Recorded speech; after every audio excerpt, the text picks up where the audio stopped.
Okay guys, I'm sick this week, but I'm not gonna try to stop helping you sing the best that you possibly can. If you're a singer, you're gonna get sick. So what do you do if your instrument isn't working? I'll show you. Ooh, let's go.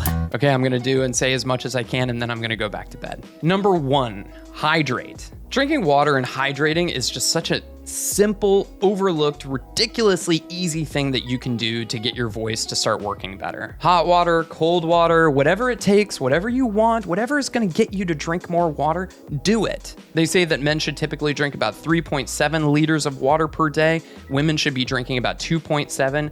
The headline is this: you're probably not drinking enough. But drinking more water can also keep the muscles and the tissues in your throat more hydrated and working their best. So start simple. Number 2, steam. Now, similar to number 1, steaming your voice with water is going to actually have the additional benefit that the steam is going to go and hydrate the vocal folds almost immediately. It can take the water that you drink right now between 30 minutes and an hour to get circulated throughout your body and actually reach your vocal folds. So actually steaming your voice is gonna hydrate those vocal folds right away. Now there's a bunch of different ways you can do this. You could take a hot shower and that's going to keep some of the steam in the room, but some of the steam is going to actually go into your throat and affect your voice in a positive way. Or you can use an over-the-counter tool like a Vicks sinus inhaler, which you kind of place right in front of your mouth, and that's going to allow you to steam or inhale some of the water vapor itself. Okay, so this is the Vicks steamer inhaler,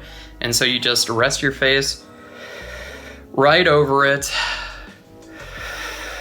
and just breathe in that nice steam vapor.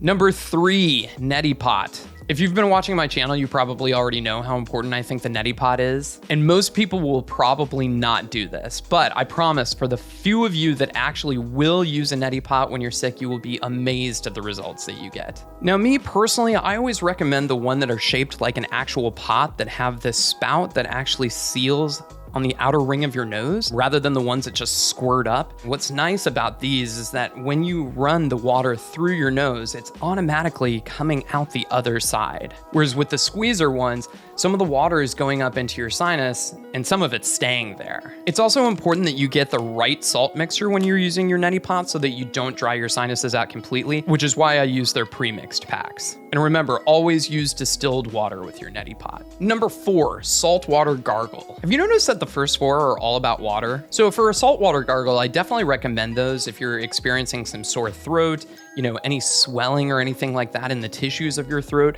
The reason being because that salt is going to start drawing out some of the fluids from the tissues in your throat that are swollen.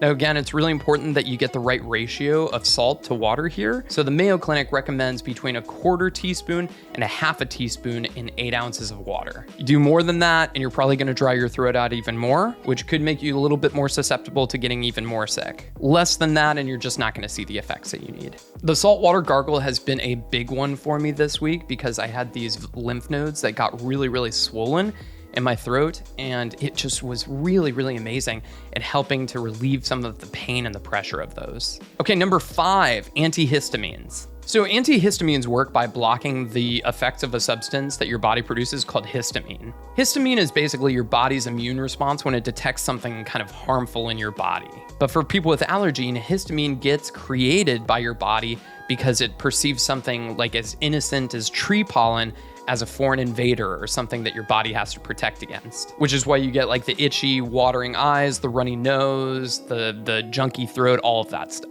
So antihistamines are something that you can use to block your body's response to that. Now there's a difference between first generation antihistamines like Benadryl and second generation antihistamines like Zyrtec and Claritin. The first generation will make you drowsy, but in my experience, they work really fast. Whereas the Claritin and the Loratadine and the Zyrtec and stuff like that also work really well and you can take them every day. Number 6, Flonase. So Flonase comes as an allergy reliever nasal spray like this, and the drug in it is called fluticasone. And the irony is they don't totally understand exactly how fluticasone works, But unlike an antihistamine, fluticasone actually blocks the production of 6 of the most common different types of swelling and inflammation in your nasal cavities. And unlike Claritin and Benadryl, which typically help more if you take them before you experience an allergic reaction, this actually helps relieve sinus congestion. Okay, number 7, we've got ibuprofen and acetaminophen, aka Motrin, aka Tylenol.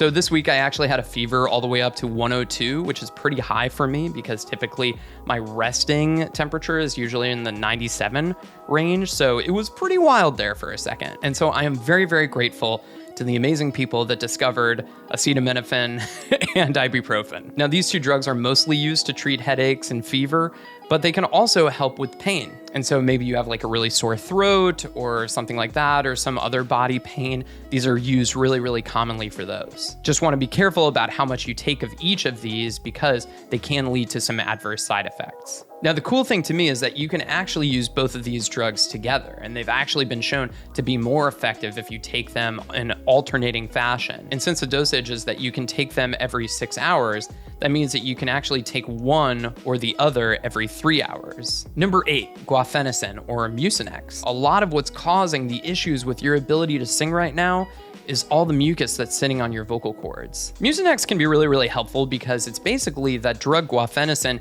is thinning out the mucus secretions in your throat and your body so that you can have a more productive cough. You can get stuff out of your throat if you need to. Now, in my personal experience, Guaifenesin is actually incredibly powerful. It doesn't taste very good, but it really, really does the trick and helps you kind of thin out all the mucus secretions in your throat. Number 9, this Betadine Rinse. Now, this is actually kind of a newer find for me recently because I had COVID twice in a period of 2 months.